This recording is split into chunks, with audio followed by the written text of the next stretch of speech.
Hello student, this is Pankaj Dhiman, faculty member of SBS Law College, Shri Ganganagar.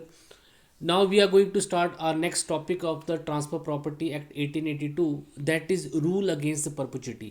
तो हमने जो doctrine हमने पढ़ा, doctrine of double possibility and rule against the double possibility, and after that हमने unborn person को कैसे property transfer करते हैं हमने उसको पढ़ा. तो सेक्शन 13 में हमने देखा कि कैसे एक अनबॉर्न पर्सन को प्रॉपर्टी ट्रांसफ़र की जा सकती है. साथ में हमने देखा कि इंग्लैंड में डबल पॉसिबिलिटी का जो डॉक्ट्रिन था वो इंडिया में अप्लाई नहीं होता है. इंडिया में सिर्फ जो सिंगल पॉसिबिलिटी ही चलती है, मींस कि अनबॉर्न चाइल्ड जिसको आप प्रॉपर्टी देना चाहेंगे आप उसको कंप्लीट इंटरेस्ट देंगे, उसके बाद जो अनबॉर्न चाइल्ड होगा उसको प्रॉपर्टी नहीं दे पाएंगे. लेकिन इंग्लैंड में जो है अनबॉर्न चाइल्ड के आगे अनबॉर्न चाइल्ड भी हो सकता है, उसको हम डबल पॉसिबिलिटी बोलते थे. लेकिन इंडिया में रूल अगेंस्ट पॉसिबिलिटी आ गया, मीन्स सिंगल पॉसिबिलिटी वहाँ पे आ गई.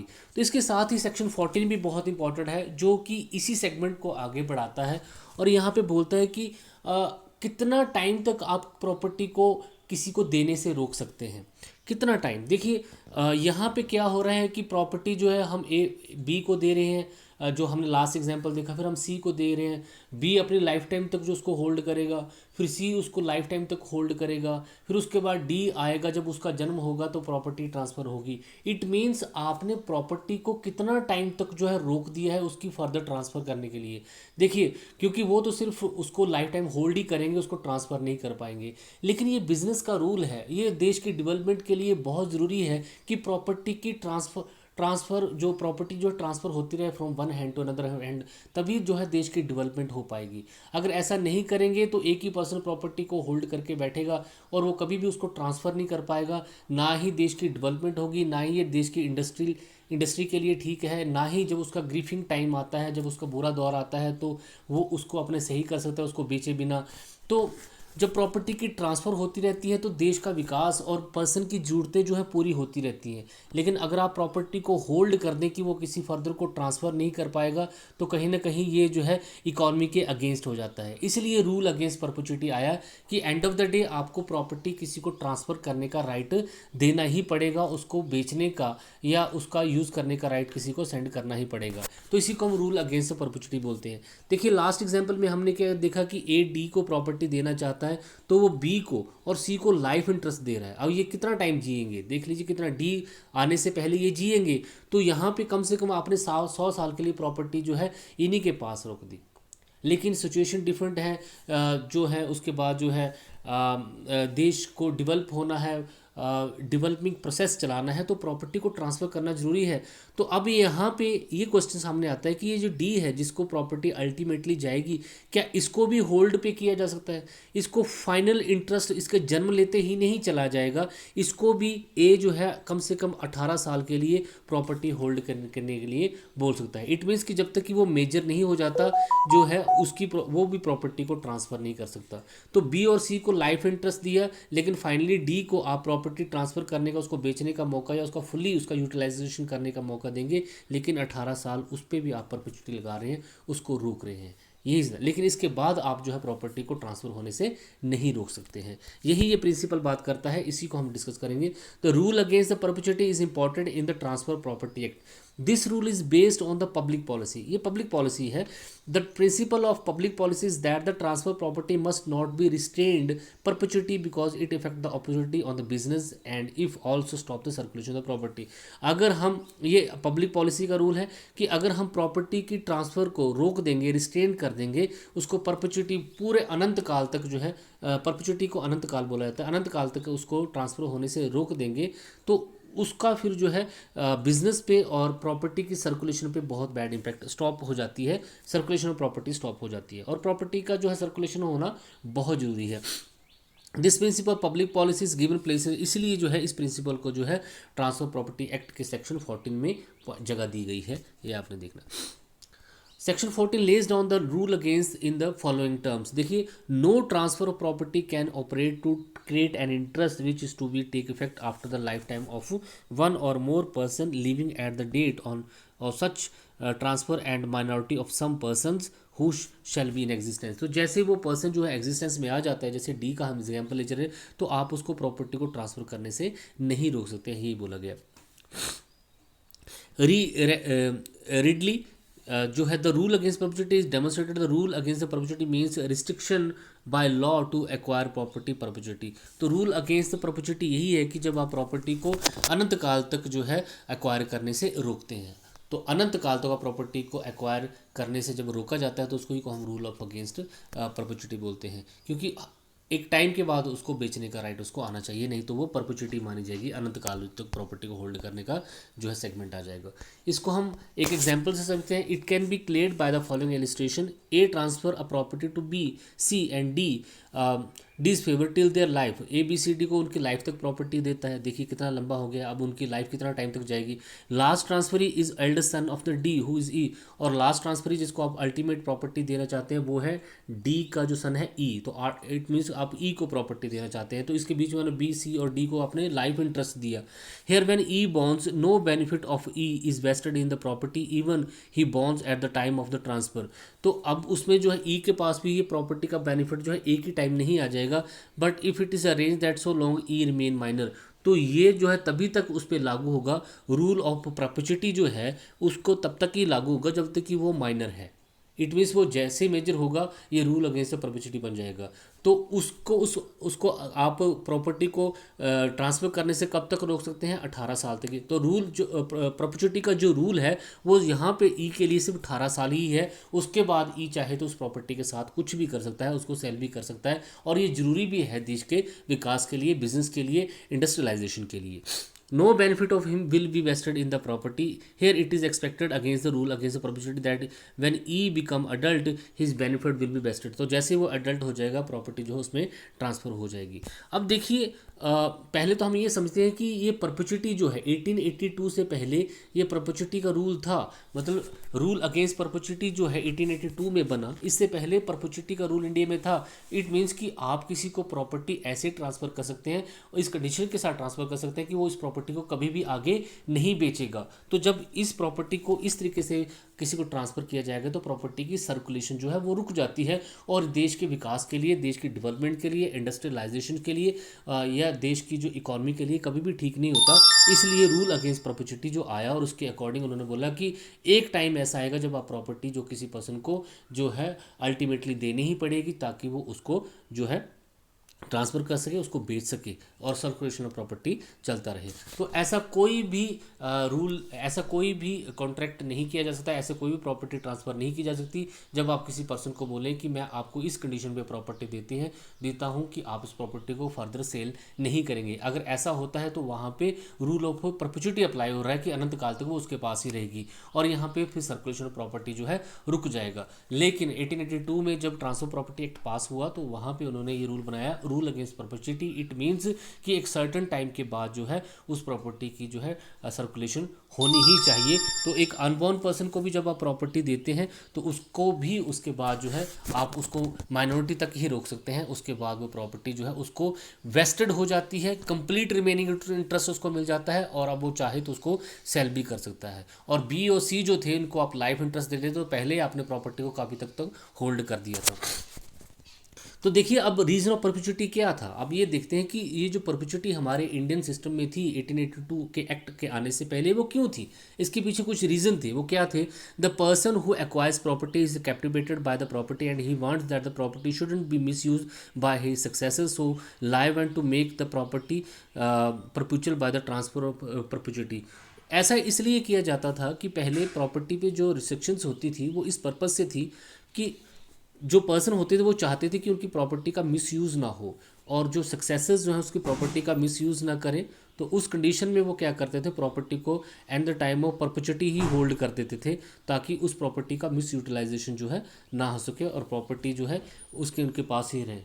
तो यहाँ पे सबसे इम्पोर्टेंट कंडीशन यही है कि ट्रांसफ़र इन परपेचुइटी जो है वो बहुत इंपॉर्टेंट है, और इसके जो रीजंस हैं वो भी ज़्यादा इंपॉर्टेंट यहाँ पे हो जाते हैं।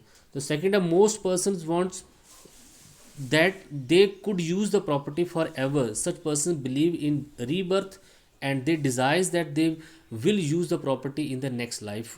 It empowers the perpetual transfer of the property. तो मोस्ट पर्सन ये बिलीव करते थे कि आफ्टर द रीबर्थ वो रीबर्थ में यकीन करते थे, और जैसे ही उनका रीबर्थ हो जाता था वो प्रॉपर्टी को फिर से उस प्रॉपर्टी को यूज़ करेंगे। तो ये कंसेप्ट उनके माइंड में था, इसलिए जो है वो परपेचुइटी को ज़्यादा फॉलो करते थे कि प्रॉपर्टी जो है नेक्स्ट जो बर्थ होगी उसमें भी उन्हीं के पास होगी, तो वो प्रॉपर्टी को परपेचुइटी में करके जाते थे, ऐसे ट्रांसफ़र करते थे कि फर्दर प्रॉपर्टी ट्रांसफ़र ना हो सके। उसके बाद थर्ड है the feeling to save family property from selling और extravagancy also promote the perpetuity. तो परपेचुइटी का जो एक रीज़न था और ये भी था कि जो पर्सन होते थे 1882 से पहले, जो जब हमारे पास ये एक्ट नहीं था, तो उस कंडीशन में प्रॉपर्टी वो चाहते थे कि उनके जो सक्सेसर है उसको एक्स्ट्रावेंजेंसी यूज़ ना करें, उसको बिना पर्पस के सेल ना कर दें, तो वो प्रॉपर्टी को ऐसे ट्रांसफ़र करके जाते थे, ऐसी कंडीशन लगा के जाते थे कि वो प्रॉपर्टी को फर्दर ट्रांसफ़र ना कर सके। तो ये रीज़न थे परपेचुइटी के। एक तो यहाँ पे आ गया कि जो सक्सेसर्स हैं उसका मिसयूज़ ना कर सके, दूसरा वो रीबर्थ में जो है बिलीव करते थे कि वो नेक्स्ट बर्थ में फिर आएंगे और प्रॉपर्टी को फिर से यूज़ करेंगे, और वो ये भी चाहते थे कि उनकी प्रॉपर्टी जो है गलत तरीके से उनके सक्सेसर जो है सेल ना करें, तो वो परपेचुइटी को फॉलो करते थे। अब यहाँ पे आपके पास है कि रूल अगेंस्ट परपेचुइटी क्यों आया, what is the reason to face the rule of the against the perpetuity. Perpetuity का रूल जो हमारे पास है इसके पीछे रीज़न क्या है कि एक ये प्रॉपर्टी को एकोमुलेट करने से रोकता है, prevention accumulation of the property. Second, save business trade from the loss. Business में हमें लॉस हो सकता है, ट्रेड में हम लॉस हो सकता है, और अगर प्रॉपर्टी को हम परपेचुएट करके बैठे, उसको हम ट्रांसफ़र ना कर पाएँ, तो हम बिजनेस और ट्रेड में कभी भी सक्सेसफुल नहीं हो पाएंगे। सी है promote Nations and society toward the economic development. अगर कंट्री को डेवलप होना है, इकोनॉमी को स्ट्रॉन्ग होना है, तो प्रॉपर्टी की सर्कुलेशन जो है वो बहुत इंपॉर्टेंट है। टू प्रमोट द इंडस्ट्रियलाइजेशन, तो कंट्री में इंडस्ट्रियलाइजेशन को बढ़ाने के लिए एरिया चाहिए होता है, ज़मीन चाहिए होती है, और अगर आप कहीं पे भी इंडस्ट्री लगाना चाहते हैं और उसको प्रॉपर्टी को परचेज़ करना चाहते हैं, लेकिन आप उस प्रॉपर्टी को इसलिए परचेज़ नहीं कर पा रहे कि उनकी फैमिली को, उस फैमिली ने प्रॉपर्टी को इस तरीके से ट्रांसफ़र कर रखा है कि वो आगे सर्कुलेट हो ही नहीं सकती है, तो इंडस्ट्रियलाइजेशन भी प्रमोट नहीं होता है। To make family capable to fight against the economic challenges, तो जब से किस पर्सन को जो है कोई इकोनॉमिक लॉस होने लगता है, तो उसके पास अगर प्रॉपर्टी है और अगर उस वो प्रॉपर्टी को सेल कर सकता है, तो वो अपने उस जो इकोनॉमिक लॉस जो है उस ग्रिफ टाइम में जो है वो चैलेंजिंग टाइम जो उसके लिए है उसको वो स्पेंड कर सकता है। To meet out the need of the masses, और ये ज़रूरत भी है समाज की कि प्रॉपर्टी की सर्कुलेशन होती रहे, तो इसलिए जो है 1882 के एक्ट में जो है रूल अगेंस्ट द परपेचुइटी आ गया, और यहाँ पे ये बोला गया कि प्रॉपर्टी को जो है एक फर्दर जो है लिमिटेड टाइम के लिए होल्ड किया जा सकता है, उसके बाद प्रॉपर्टी की सर्कुलेशन जो है ज़रूरी है। रीज़न क्या था रूल अगेंस्ट परपेचुइटी आने का, तो इसके पीछे जो है प्रॉपर्टी को जो है एकोमुलेट ना होने से बचाना, कि एक प्रॉपर्टी जो एकोमुलेट होती जाएगी उसको बेचेंगे तो कभी नहीं, तो वो एकोमुलेट ही होती जाएगी। बिजनेस और ट्रेड को लॉस होगा अगर ऐसा किया जाता है, परपेचुइटी को प्रमोट किया जाता है। इकोनॉमिक डेवलपमेंट नहीं हो पाएगी, इंडस्ट्रियलाइजेशन नहीं हो पाएगा, जो इकोनॉमिक चैलेंजेस होते हैं उनसे फाइट नहीं की जा सकती है, और ये मासेस की भी ज़रूरत है कि प्रॉपर्टी की सर्कुलेशन होती जाती है। और अगर रूल ऑफ परपेचुइटी को फॉलो जाए तो प्रॉपर्टी की सर्कुलेशन नहीं हो सकती, क्योंकि प्रॉपर्टी को ऐसे ट्रांसफ़र किया जा सकता है कि इसकी सर्कुलेशन हो ही ना। तो अगर रूल ऑफ परपेचुइटी को फॉलो करना है तो हमें कुछ भी नहीं करना, वही प्रोसीजर फॉलो करना है जो कि आपने सेक्शन 13 में देखा। तो all ultimate beneficiary is compulsory for it, इसके लिए भी अल्टीमेट बेनिफिशियरी होना जरूरी है। Such person can only be unborn person, तो यहाँ पे भी अनबॉर्न पर्सन वाला जो है सेक्शन 13 को ही आगे बढ़ाया गया है यहाँ पे। और सेक्शन 14 में क्या होगा कि अगर आप किसी पर्सन को प्रॉपर्टी ट्रांसफ़र कर रहे हैं तो इस कंडीशन के साथ तो ट्रांसफ़र कर ही नहीं सकते कि वो हमेशा इसको होल्ड कर रखेगा, इसको ट्रांसफ़र नहीं कर पाएगा।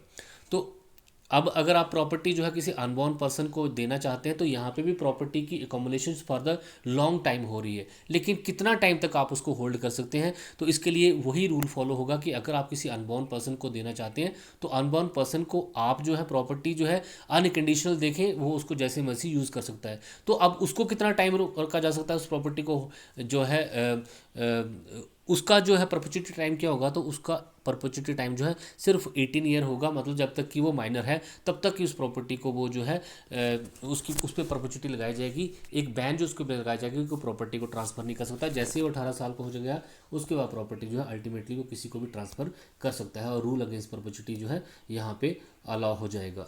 द ट्रांसफ़र प्रॉपर्टी और wasting of benefit in the property can only be avoided till such ultimate beneficiary. और यहाँ पे प्रॉपर्टी की जो ट्रांसफ़र है उसको कब तक रोका जा सकता है, जब तक कि जो अल्टीमेट बेनिफिशियरी जो है माइनर है। तो माइनर टाइम तक की ही जो है उस प्रॉपर्टी को ट्रांसफ़र करने से रोका जा सकता है। क्रिएशन ऑफ प्रायर इंटरेस्ट, यहाँ पे भी प्रॉपर्टी का प्रायर इंटरेस्ट क्रिएट करना जरूरी है। सेक्शन 13 यहाँ पे अप्लाई होता है। This rule applies on selling of the property, transfer, the donation. तो ये जो रूल है ये जब आप प्रॉपर्टी को ट्रांसफ़र करते हैं या उसको डोनेट करते हैं तो उस पर अप्लाई होता है। ये सेपरेशन या सबमिशन जो फैमिली मैनेजमेंट पे अप्लाई नहीं होता है। तो जब आप प्रॉपर्टी को ट्रांसफ़र कर रहे हैं तभी जो है रूल अगेंस्ट द परपेचुइटी जो फॉलो होता है। आगे आपके पास the rule applies on such transfers which are capable of creating benefit in the property. तो ये रूल वहीं पे अप्लाई होता है जहाँ पे प्रॉपर्टी पे कोई बेनिफिट क्रिएट किया जा सकता है। जहाँ पे प्रॉपर्टी पे कोई बेनिफिट नहीं है वहाँ पे ये रूल अप्लाई नहीं होगा। अब यहाँ पे एक्सेप्शंस हैं। तो रूल अगेंस्ट द परपेचुइटी कहाँ पे अप्लाई नहीं होता है, बहुत इंपॉर्टेंट पार्ट है। देखिए दो ही एक्सेप्शन यहाँ पे है। अब मान लीजिए क्या यहाँ पे एक्सेप्शन क्या हो सकते हैं कि जहाँ पे आप प्रॉपर्टी को फर्दर ट्रांसफर होने से रोक सकते हैं, क्योंकि आपने रूल अगेंस्ट परपेचुइटी पढ़ा और वहाँ पे तो आपने पढ़ा कि अल्टीमेटली प्रॉपर्टी को एंड ऑफ द डे उसको ट्रांसफ़र होना ही है। अगर जो है अनबॉर्न पर्सन को प्रॉपर्टी दी जा रही है तो वहाँ पे आप जो प्रायर इंटरेस्ट क्रिएट कर रहे हैं उनकी लाइफ और उसके बाद जो अल्टीमेट जो बेनिफिशियरी आपके पास है वहाँ पे 18 साल तक की उस प्रॉपर्टी को आप होल्ड कर सकते हैं। उसके बाद परपेचुइटी जो ख़त्म हो जाती है और प्रॉपर्टी की ट्रांसफ़र जो है अब वो हो सकती है, क्योंकि इससे पहले वाले तो उसको यूज़ करेंगे कभी ट्रांसफ़र नहीं कर पाएंगे। तो वहाँ पे परपेचुइटी चल रही है। लेकिन यहाँ पे अब एक्सेप्शन है कि कहाँ पे ये रूल अप्लाई नहीं होता है, कहाँ पे एक बार प्रॉपर्टी चली जाती है तो उसके बाद उसको आप फर्दर ट्रांसफ़र नहीं कर सकते। एक तो ये होता है पर्सनल कॉन्ट्रैक्ट्स में, क्योंकि ये जो ट्रीपी एक्ट है ये because it is not related to property but related to the person. तो यहाँ पे पर्सन जो है इन्वॉल्व है किसी प्रॉपर्टी में। अगर दो पर्सन आपस में कॉन्ट्रैक्ट कर लेते हैं और बोलते हैं कि ये जो प्रॉपर्टी है जनरेशन बाय जनरेशन ही चलेगी, तो वो पॉसिबल है। जैसे पुजारी की पोजीशन जो है, मंदिर में जो पुजारी होता है उसका बेटा ही आगे पुजारी रहता है। तो अगर पर्सनल कॉन्ट्रैक्ट वहाँ पे होते हैं और वहाँ पे जनरेशन टू जनरेशन वो कॉन्ट्रैक्ट चलते रहते हैं तो वहाँ पे परपेचुइटी हमेशा बनती रहती है और वहाँ पे उसको सेलिंग का मौका कभी भी नहीं मिलता, वो ट्रांसफ़र नहीं हो सकती है, क्योंकि पुजारी जो है आते जाएंगे, उनकी आगे फैमिली आती जाएगी, ऐसे आती जाएगी और परपेचुइटी बनी रहेगी। तो पर्सनल कॉन्ट्रैक्ट में जो है रूल अगेंस्ट परपेचुइटी फॉलो नहीं होता है। सेकंड जो यहाँ पे बहुत इंपॉर्टेंट है पब्लिक इंटरेस्ट। तो अगर कोई आप प्रॉपर्टी ट्रांसफ़र कर रहे हैं पब्लिक इंटरेस्ट के लिए, जहाँ पे आपका मोटिव एजुकेशन है, हेल्थ है, मेडिकल है, रिलीजन है, डोनेशन है, तो वहाँ पे प्रॉपर्टी फर्दर ट्रांसफ़र नहीं हो सकती। अब मैं एक एग्जांपल देता हूँ आपको। मान लीजिए आपने एक प्रॉपर्टी ट्रांसफ़र की जो है किसी हॉस्पिटल के लिए। तो क्या हॉस्पिटल वाले अब इस प्रॉपर्टी को कहीं फर्दर बेच सकते हैं? नहीं, वहाँ पे अब हॉस्पिटल जो है पब्लिक इंटरेस्ट का पर्पस है, हमेशा ही बना रहेगा। तो अगर आप प्रॉपर्टी को ट्रांसफ़र जब कर रहे हैं और आपका ऑब्जेक्ट जो है वो पब्लिक है, या एजुकेशन से रिलेटेड है, हेल्थ से रिलेटेड है, मेडिकल से रिलेटेड है, रिलीजन से रिलेटेड है, तो उस कंडीशन में परपेचुइटी का रूल फॉलो नहीं होता है। अब वो प्रॉपर्टी जो है परपेचुइटी में ही रहेगी। इट मीन्स कि उसका परपेचुइटी का टाइम जो है वो बढ़ जाता है, वो कभी उसको एक्सटेंड किया जाता है, वो ख़त्म नहीं हो जाता है जैसे कि बाकी केसेस में हो जाता है। तो दो ये जो है एक्सेप्शन ज़्यादातर जहाँ यहाँ पे फॉलो किया था। एक और है जो ये लीज़ के मैटर में अप्लाई नहीं होता, क्योंकि लीज़ तो 99 ईयर की भी हो जाती है और उसमें जो है फिर वो प्रॉपर्टी जो है एटलीस्ट 99 ईयर के लिए जो है परपुचल हो जाती है, इसको फर्दर ट्रांसफ़र नहीं किया जाता। तो लीज़ के मैटर में भी ये अलाउ नहीं होता है। आई होप आपको ये समझ में आएगा। Thank you so much.